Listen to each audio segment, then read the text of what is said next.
एक दिन अचानक पाताल लोक में कैद राक्षस धरती पर हमला कर देते हैं। कुछ ही देर में पूरा शहर चीख पुकार से गूंज उठता है और देखते ही देखते पूरा शहर लाशों से भर जाता है। वो इंसानों की आत्माएं निकालकर उन्हें अपने साथ पाताल लोक ले जाते हैं, जहां एक रहस्यमयी डार्क क्रिस्टल में उन सभी आत्माओं को कैद करने लगते हैं। इसी बीच एक बहादुर योद्धा छुपते हुए अपनी जान जोखिम में डालकर सीधे पाताल लोक में घुस जाता है। लेकिन जैसे ही वो उस रहस्यमयी डार्क क्रिस्टल को चुराकर वहां से भागने लगता है, तभी एक लिजर्ड डीमन इंसानी गंध पहचान लेती है। अगले ही पल उसका भेद खुल जाता है और सारे डीमन उसका पीछा करने लगते हैं। दरअसल हजारों साल पहले इस दुनिया को 3 हिस्सों में बांट दिया गया था। पहला था स्वर्ग, जहां देवताओं का राज्य चलता था। दूसरा थी धरती, जहां इंसान अपनी जिंदगी शांति से जीते थे। और तीसरा था अंडरवर्ल्ड, जहां सबसे खतरनाक राक्षसों को कैद करके रखा गया था। लेकिन एक भविष्यवाणी के अनुसार हजारों साल में एक बार ऐसा समय आता था जब अंडरवर्ल्ड के राक्षस अपनी आत्मा के बदले किसी इंसान की आत्मा को वहां भेज सकते थे, और ऐसा करते ही वो अपनी सजा से आजाद होकर इंसानों की दुनिया में रह सकते थे। इसी वजह से पूरी मानव जाति पर विनाश का खतरा मंडरा रहा था। इसलिए इंसानों की रक्षा के लिए स्वर्ग के राजा सबसे शक्तिशाली योद्धा जनरल जियांग को धरती पर भेजते हैं। लेकिन उनके पहुंचने से पहले ही राक्षसों ने शहर पर हमला कर दिया। वो इंसानों की आत्माएं निकालकर उन्हें अपने साथ पाताल लोक ले जाते हैं, जहां लावा की बहती नदियों के बीच एक रहस्यमयी डार्क क्रिस्टल रखा था, जिसमें वो एक एक करके उन सभी आत्माओं को कैद करते जा रहे थे। और यही वो डार्क क्रिस्टल था जिसकी ताकत उन्हें इस नरक जैसी कैद से हमेशा के लिए आजाद कर सकती थी। तभी वहां पर जोंग नाम का एक बहादुर योद्धा उस डार्क क्रिस्टल को चुराकर भागने लगता है। लिजार्ड डीमन उसे देख लेती है। जोंग पूरी ताकत से भाग रहा था, लेकिन तभी एक विशाल राक्षस उसके बिल्कुल करीब पहुंच जाता है। लेकिन इससे पहले कि वो जोंग को पकड़ पाता, अचानक से जनरल जियांग अपनी जादुई रस्सी से जोंग को वहां से बाहर खींचकर उसकी जान बचा लेते हैं। उधर अंडरवर्ल्ड का डीमन किंग डार्क क्रिस्टल चोरी होने की खबर सुनते ही आग बबूला हो जाता है। उसे पता था कि अगर वो क्रिस्टल वापस नहीं मिला तो उन्हें अगले 1000 सालों तक यहीं कैद होकर रहना पड़ेगा। इसलिए वो 3 साल से सो रही स्नो डीमन को जगा देता है और उसे आदेश देता है कि डार्क क्रिस्टल हर हाल में वापस लेकर आओ। दूसरी तरफ डार्क क्रिस्टल चुराते समय जोंग डीमन के पंजे से घायल हो गया था, जिससे उसकी हालत बेहद गंभीर थी। इसलिए जनरल जियांग उसे स्वर्ग की दिव्य औषधि पिलाकर उसकी जान बचा लेते हैं। इसके बाद जियांग उसे मंदिर ले जाता है जहां डार्क क्रिस्टल रखा हुआ था। वहां मास्टर जोंग को बताते हैं कि राक्षस बहुत जल्द इस क्रिस्टल को वापस लेने धरती पर आएंगे, इसलिए तुम्हें खुद को उनसे लड़ने के लिए तैयार करना होगा।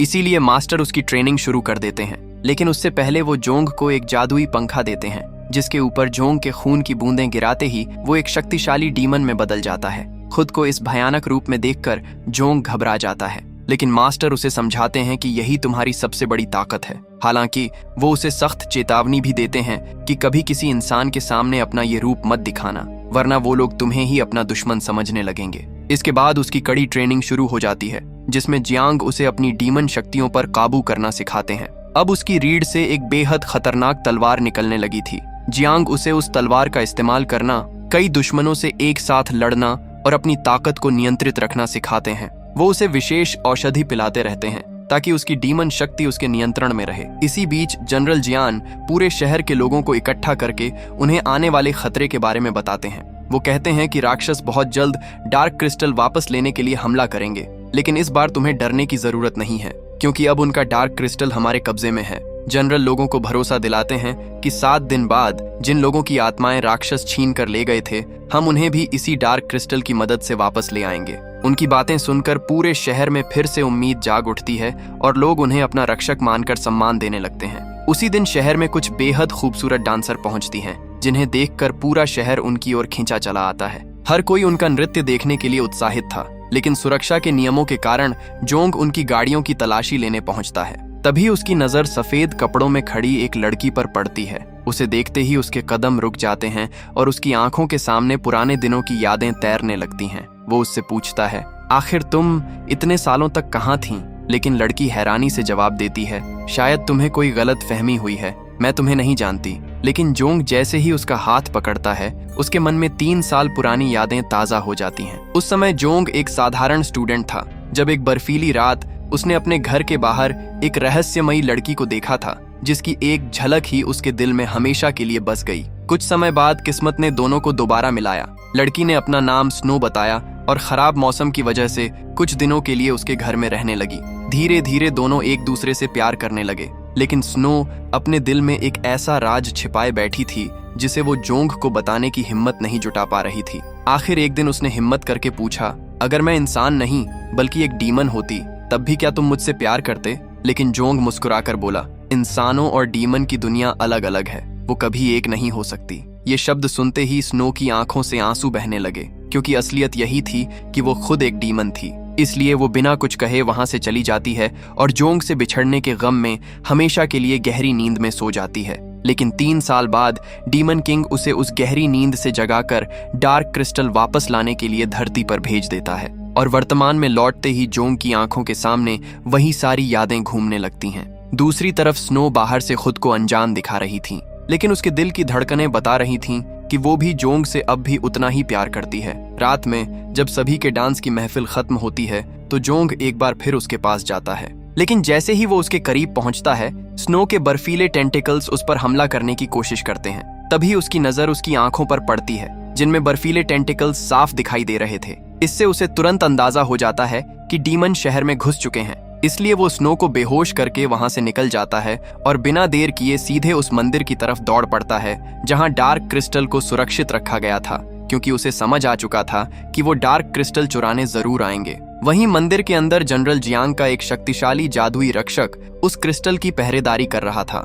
जोंग वहां पहुंचते ही डार्क क्रिस्टल को उसके बॉक्स से निकालकर अपने पास छिपा लेता है, ताकि अगर कोई हमला भी करे तो उसके हाथ असली डार्क क्रिस्टल न लग सके। लेकिन उसके मंदिर से बाहर निकलने से पहले ही वहां एक विशाल डीमन आ जाता है, इसलिए मंदिर का जादुई रक्षक तुरंत उससे भिड़ जाता है और दोनों के बीच जबरदस्त लड़ाई शुरू हो जाती है। आखिरकार वो रक्षक उस विशाल डीमन को मार गिराता है, लेकिन उसी दौरान स्नो भी अपने असली रूप में मंदिर के अंदर पहुंच जाती है और डार्क क्रिस्टल की तलाश करने लगती है। कुछ ही पलों बाद उसका सामना जोंग से होता है। उस समय जोंग भी अपने डीमन रूप में बदल चुका था, इसलिए दोनों एक दूसरे को पहचान ही नहीं पाते और बिना कुछ सोचे एक दूसरे पर हमला कर देते हैं। स्नो अपनी बर्फीली शक्तियों से जोंग को पूरी तरह जमा देती है। तभी मौके का फायदा उठाकर लिजर्ड डीमन मंदिर के अंदर घुसती है और डार्क क्रिस्टल वाला बॉक्स उठाकर वहां से निकल जाती है। वहीं कुछ देर बाद जोंग बर्फ की कैद तोड़कर खुद को आजाद कर लेता है। इस बार वो अपनी पूरी ताकत के साथ स्नो पर शॉक वेव से हमला करता है, जिससे घायल होकर स्नो वहां से भाग जाती है। अब जोंग को पता चल चुका था कि स्नो भी एक डीमन है, फिर भी वो उसे मार नहीं सकता था, क्योंकि वो उससे अपनी जान से भी ज्यादा प्यार करता था। उधर लिजर्ड डीमन खुशी खुशी अंडरवर्ल्ड पहुंचकर डार्क क्रिस्टल वाला बॉक्स डीमन किंग को सौंप देती है। लेकिन जैसे ही बॉक्स खोला जाता है, अंदर डार्क क्रिस्टल गायब देखकर डीमन किंग आग बबूला हो जाता है। दूसरी तरफ शहर में जोंग वो डार्क क्रिस्टल जनरल जियांग को दे देता है। वहीं जनरल जियांग ने बाकी सभी राक्षसों को पकड़ लिया था जो डांसर बनकर शहर में रह रही थीं। जैसे ही उनकी शक्तियां कमजोर होती हैं, वो सभी अपने असली रूप में वापस आ जाती हैं। तब शहर के लोगों को भी पता चल जाता है कि जिन खूबसूरत लड़कियों पर वो भरोसा कर रहे थे वो दरअसल भयानक राक्षस थीं।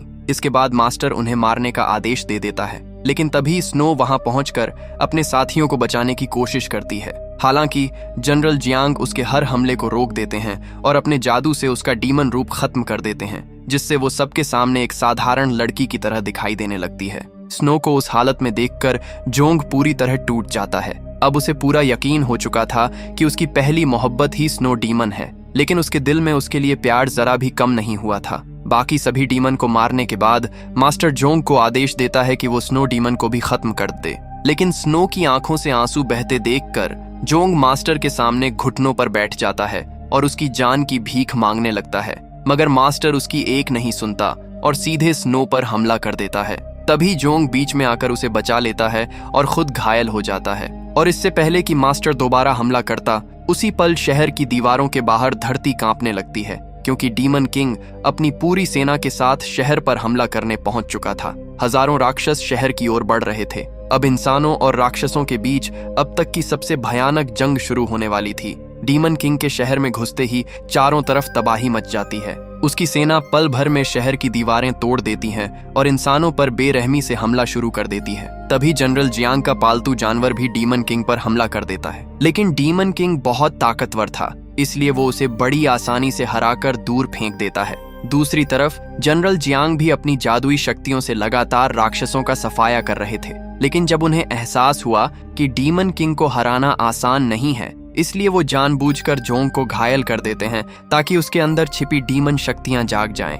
घायल होते ही जोंग तुरंत अपने डीमन रूप में बदल जाता है और लोगों को बचाने के लिए शहर की तरफ निकल जाता है, लेकिन तभी डीमन किंग उसका पीछा करते हुए उसे मारने की कोशिश करता है। इसी बीच जोंग डीमन किंग का एक सिर उखाड़ देता है और वहां से भागते हुए नीचे झील में छलांग लगा देता है, इसलिए डीमन किंग भी उसके पीछे पानी में उतर जाता है। लेकिन तभी जोंग पीछे से उस पर हमला कर देता है। इस अचानक हुए हमले से डीमन किंग बुरी तरह गुस्से में आ जाता है और अपनी पूरी ताकत से जमीन फाड़ देता है, जिसकी चपेट में आकर जोंग बेहोश हो जाता है। लेकिन जब डीमन किंग उसे पकड़कर बाहर ला रहा था, तभी जोंग को होश आ जाता है और वो अपनी तलवार से डीमन किंग का हाथ काट देता है, फिर उसे पूरी ताकत से उठाकर बाहर फेंक देता है। इसी बीच जनरल जोंग को डीमन किंग को खत्म करने का आदेश देते हैं, लेकिन जोंग उसे मारने के बजाय वहां से जाने देता है, जिससे गुस्सा होकर जनरल जियांग उसे स्नो को मारने का आदेश देकर वहां से चले जाते हैं। वहीं जोंग तुरंत जेल पहुंचता है, जहां स्नो को कैद करके उसे सजा दी जा रही थी,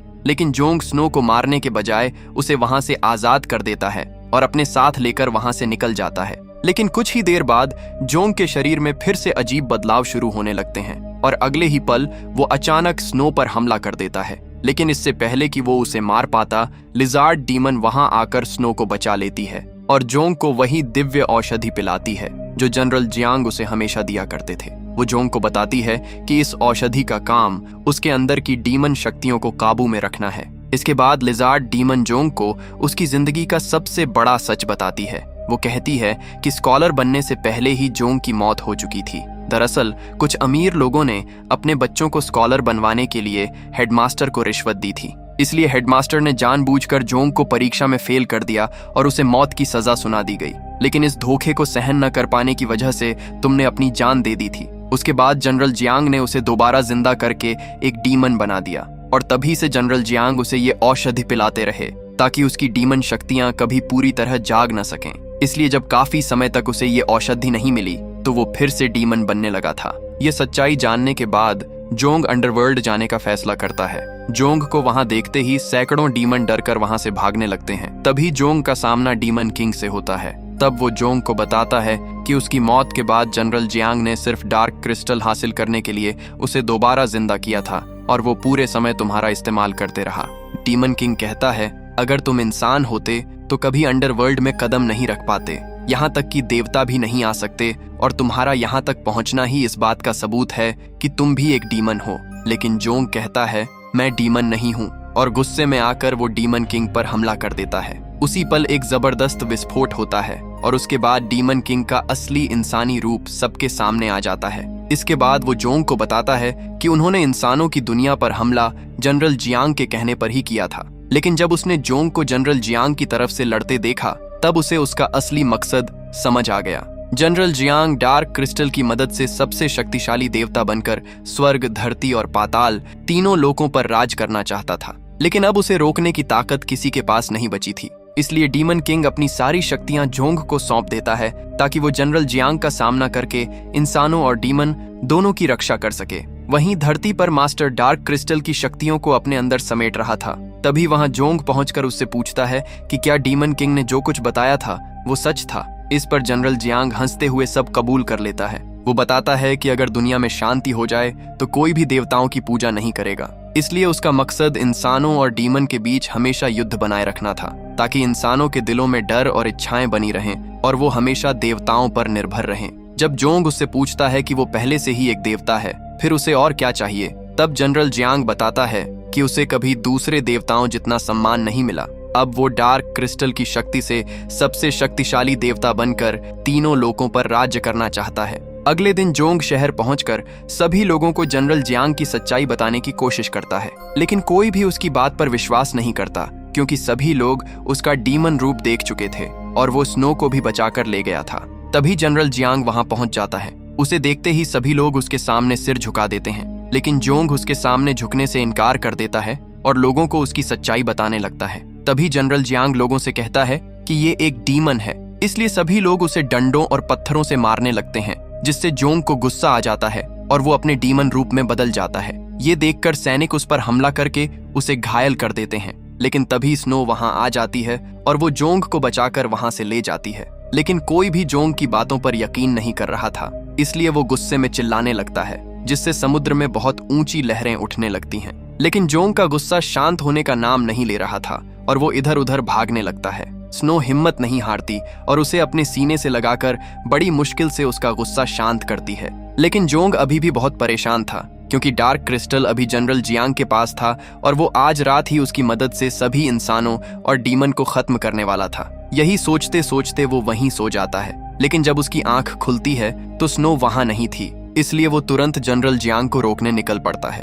दूसरी तरफ जनरल जियांग डार्क क्रिस्टल की मदद से इंसानों की आत्माओं को एक एक करके डार्क क्रिस्टल में समाने लगता है और पहले से भी ज्यादा शक्तिशाली हो जाता है। तभी स्नो वहां पहुंचकर उसे रोकने की कोशिश करती है, लेकिन जनरल जियांग अपनी जादुई शक्तियों से उसका हमला रोक देता है। इसके बाद स्नो अपने डीमन रूप में आकर डार्क क्रिस्टल चुरा लेती है और उसे उसकी सही जगह पर वापस ले जाने की कोशिश करती है। लेकिन इससे पहले कि वो ऐसा कर पाती, जनरल जियांग उसे एक बहुत ही शक्तिशाली कवच के अंदर बंद कर देता है। जब वो बाहर निकलने की कोशिश करती है तो जनरल जियांग आसमानी बिजली के झटकों से उसे बुरी तरह तड़पाने लगता है और उसे उसी कवच में कैद कर देता है। तभी जोंग वहां पहुंच जाता है, लेकिन स्नो की ऐसी हालत देखकर वो गुस्से से आग बबूला हो जाता है और जनरल जियांग पर ताबड़तोड़ हमला कर देता है। अपनी जान बचाने के लिए जनरल जियांग खुद को एक सुरक्षा कवच के अंदर बंद कर लेता है, लेकिन तभी जोंग अपनी रीढ़ की हड्डी से बनी तलवार निकालता है, उसका सुरक्षा कवच तोड़ देता है और उसी तलवार से जनरल जियांग को हमेशा के लिए खत्म कर देता है।